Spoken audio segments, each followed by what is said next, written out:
Welcome to your weekly program, BelAhdan, the show that brings Michele Bachmann to your living room. You know, we all hear about Michele Bachmann allegedly visit to Egypt. The military is desperate enough that you bring the Three Stooges to Cairo, and they send a message to Egyptian people that Michele Bachmann, the evangelical, the one who wants to bring politics in Washington and religion in Washington, went to Egypt and advised the Egyptians their war against the Brotherhood, the terrorists, and the one who is responsible for 9/11. She went on ranting about, how American will support, even said President Sisi's and his military, and give him a badge to fight the evil, the Brotherhood. And now we're trying to figure out what if this visit really took place. It seems like the room looks like they are staged in the studio, in a cave somewhere in Cairo, but we have here Brian Lambert. He is a writer at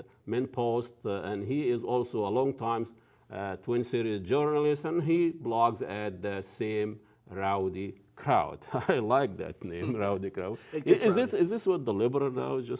Yeah, we're just a rabble of rowdies. But you all hear about this press conference and Michele Bachmann, and for all places, King and Gomert. And it seems like King is notoriously known for this outlandish accusations. Yeah. So what about Michele Bachmann? She really, she just have disregard to truth. She's been accused of being outlandish accusation, and this comes out unsubstantiated claims. But my question for someone, she's been elected 4 times, and so, she can be as crazy as a fox, but why? How can she get elected 4 times in Minnesota? Well, I think I suppose the cheap answer is that you can thank redistricting for that. The gerrymandering of the whole things. I mean, they have pretty carefully built a Republican stronghold out of the 6th district.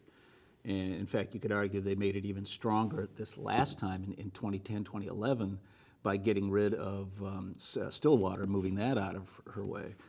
And of course, this has gone on, all over the country. As I'm sure you know, there's probably only 5 or 10% of these congressional districts that are actually in play in a year. The rest of them are just locked down for whatever party, managed to get their lasso around it.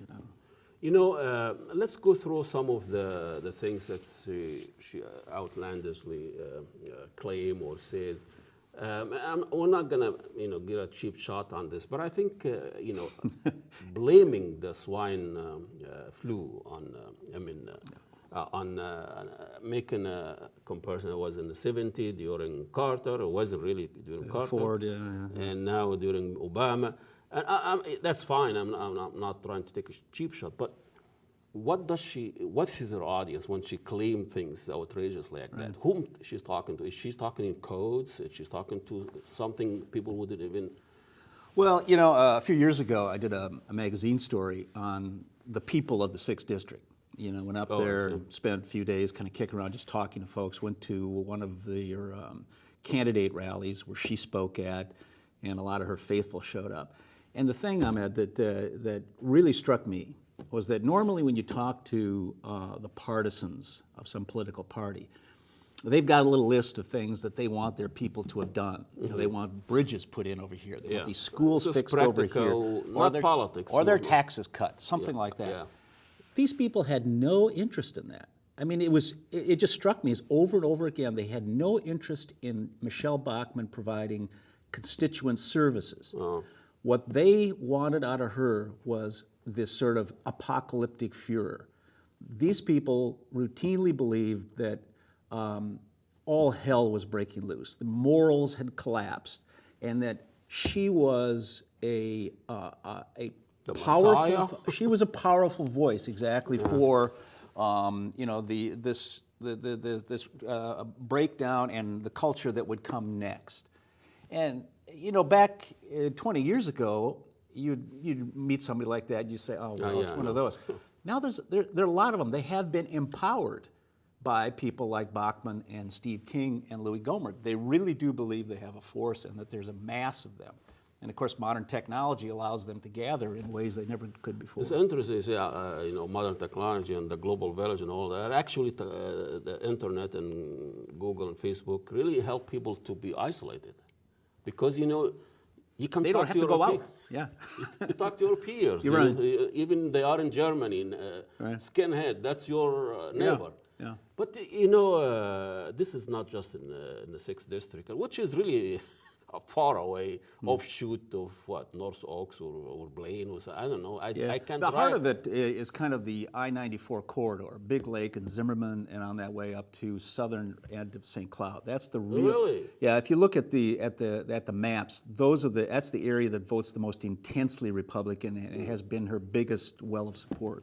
But this is not just Minnesota. I'm talking about this trend start, you know, Yes. from Reagan going on, Bush, to now, you know, I don't know how the reaction or backlash was election of the first African American. So I don't know how long this is this trend is going to continue post Obama?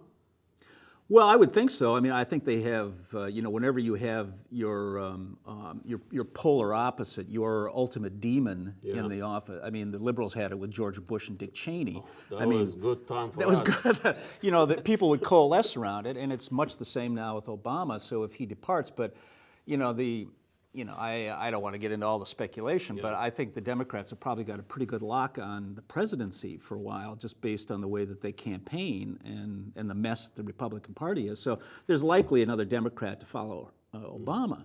So it will continue.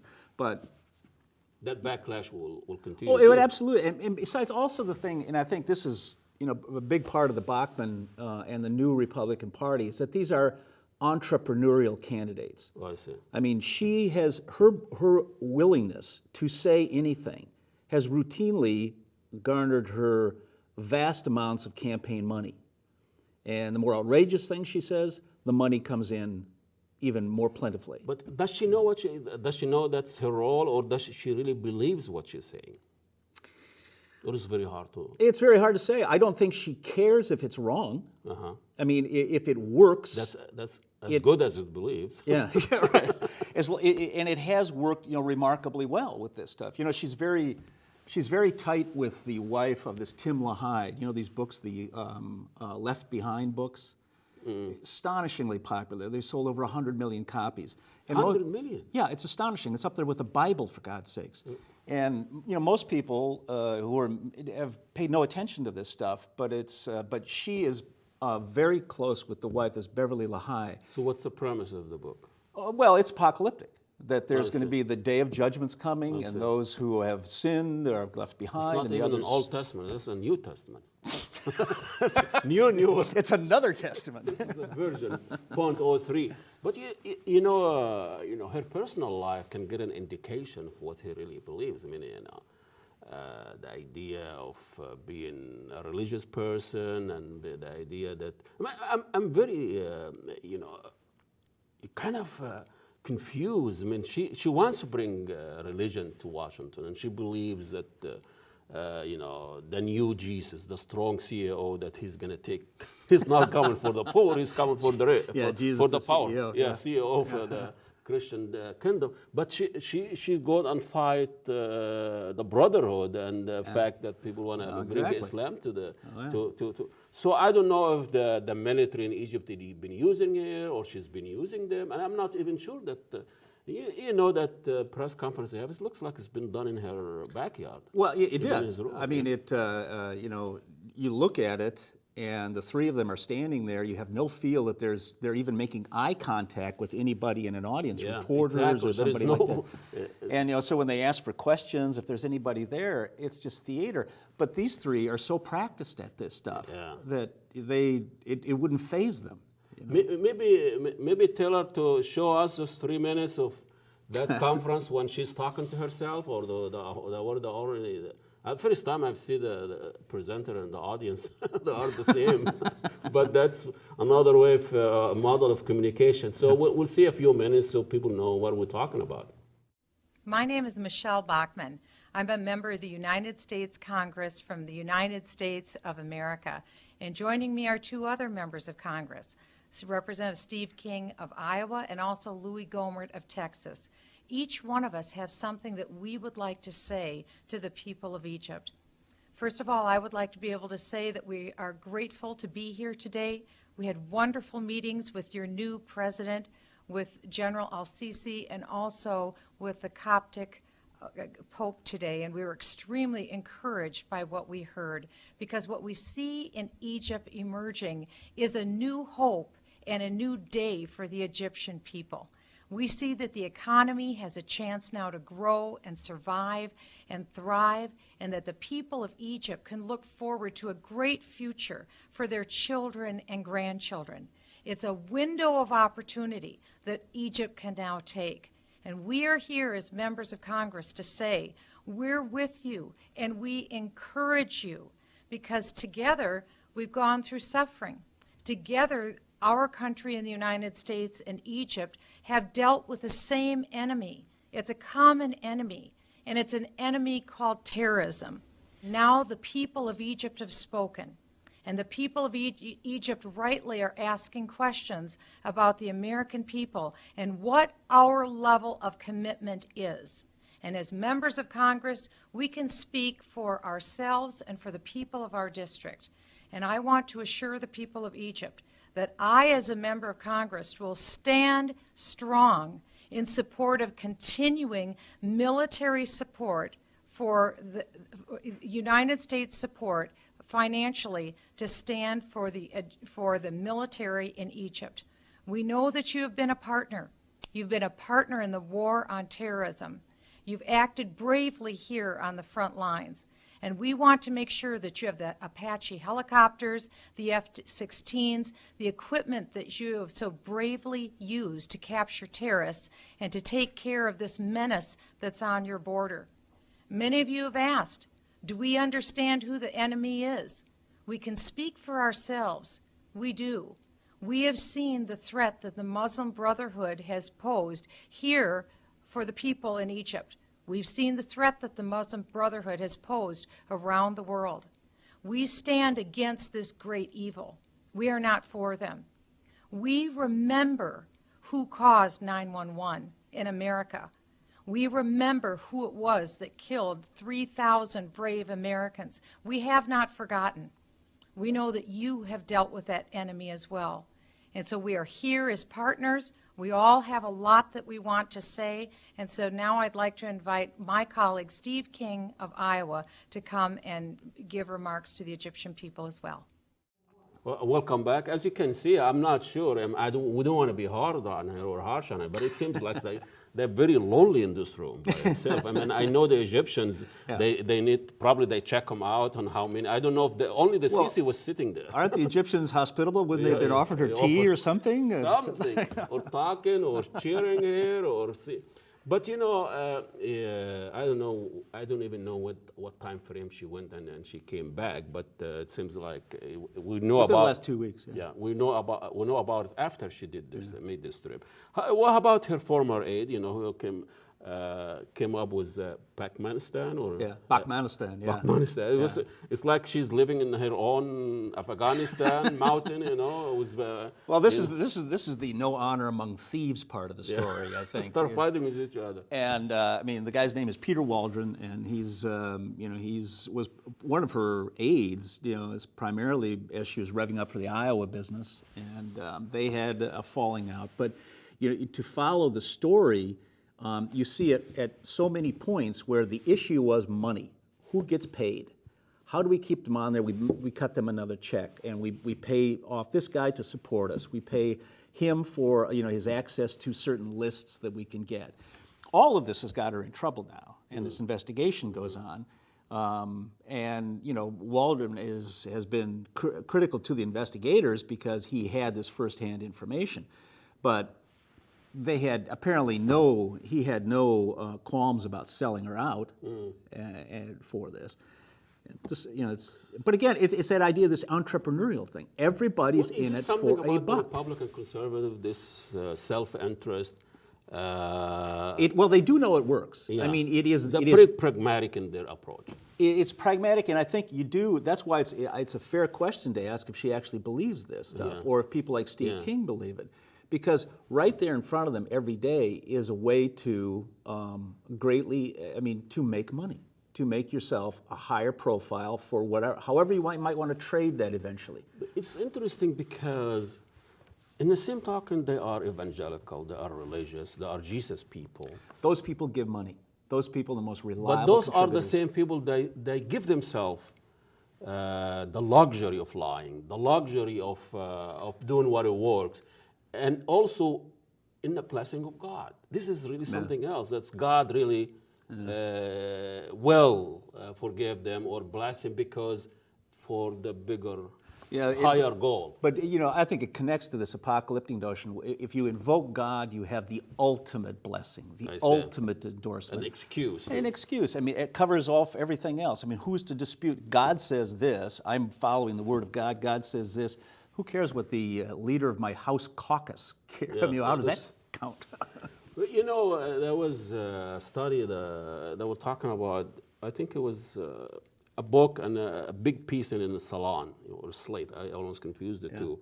But it was talking about the conservative mind, what really goes in their mind, and the fact that innately they are interest and also selfish, and they feel this apocalyptic and danger. Right. And one of the funny thing, they conservatives, they are 5 times as me, they get nightmares over liberal. So they are paranoid. I hadn't read that one. Yeah. And also another one, in most of their dreams, there is a male character. Male. Yeah. 3 times. Oh, yeah.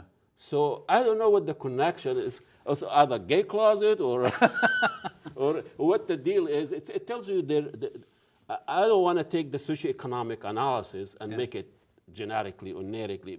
I don't like that analysis because there's a power, globalization, corporation involved in this, not just the fact that you're innately conservative.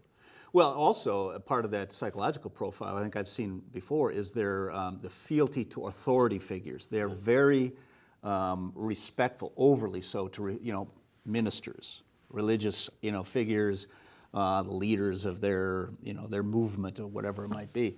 Far more than, the joke among liberals is that nobody's, we all think we're the smartest, and whoever might be the leader, we got 20 complaints about the way they're doing it. We challenge authority, and also in this book, or this psychoanalysis, they said conservative wants to keep the status quo.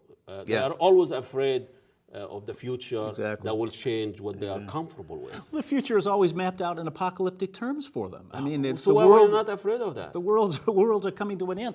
Well, in some ways, they're preparing themselves for it. They're gathering around, the people who they believe will separate them from the sinners of the world. You get off into this lunatic spiral of trying to understand this. The funny thing is, when I hear a conservative or evangelical, it sounds like the Taliban.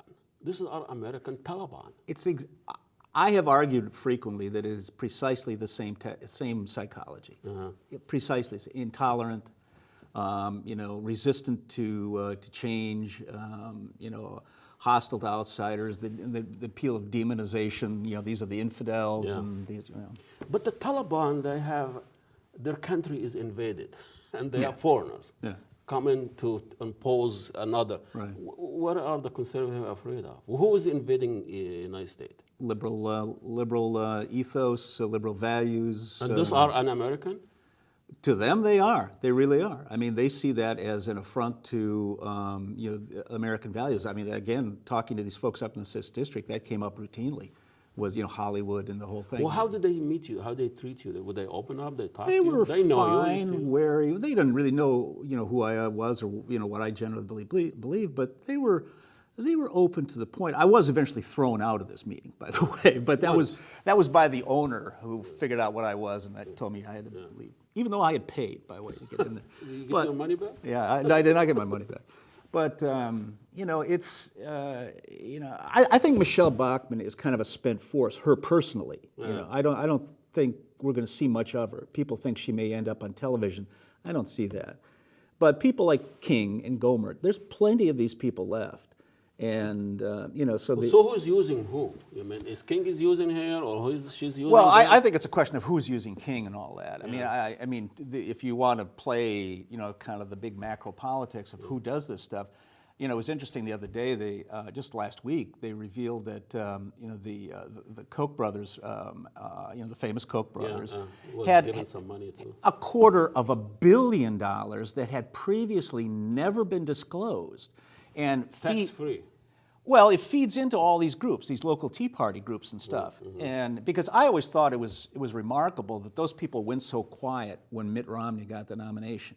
You would have think that would have infuriated them. That would have invigorated their revolution. They are the tax people. I mean. Yeah, but he had nothing really that appealed to them. They had Rick Santorum, they had all these other candidates, Bachmann, who were much closer to what they're.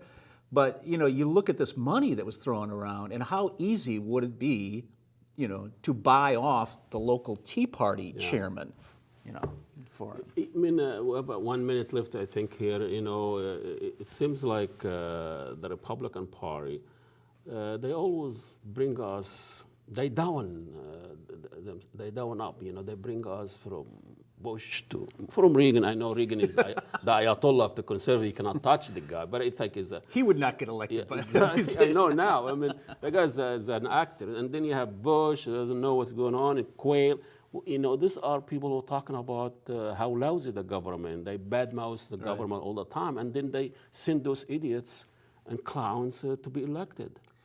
Is there a contradiction there, or is this? Well, I think it's a management thing. I've been reading this book by Barton Gellman. It was a couple of years old now, about Dick Cheney, and called Angler. And it's fascinating to see how much Cheney operated the White House during the Bush era. And, they made all these decisions, simply presented, they gave Bush a card, sign this, and off we go. And Bush was, left. Was he happy with that when he trust them? The presumption is that was the deal kind of going in, that he would be. He's the decider. He would be, yes. And he would be the CEO, the executive. Come to me at the last moment, all my other people. But, and the country was managed for the larger business interests. That's why I think people like Bachmann and King and Gohmert are useful fools, for the people. Every village needs a fool. Yes, and these people, by rousing the rabble like that, they will vote against and maintain a high level of resistance to any kind of Democrat or liberal who appears anywhere in the landscape. And the people who control them, by simply writing them little checks every once in a while, will get their agenda fulfilled. So it's not really the idea that wins out. It's just the money wins out eventually. Now how the political system undermined by money. Yeah. Not by ideas. We didn't have much of a discussion of ideas in the last campaign, did we? No. But we had a lot of talk about the money. No, we're not ideas. That's too much, way overrated. Well, thank you so much, Brian. And I appreciate the pleasure to come here. And as an Egyptian, born in Egypt, now an American, I'm telling all the Egyptians, don't believe those fools. The stupidest three stooges in America, there are much, much better Americans to invite. See you next week. Assalamu alaikum, and God bless you all.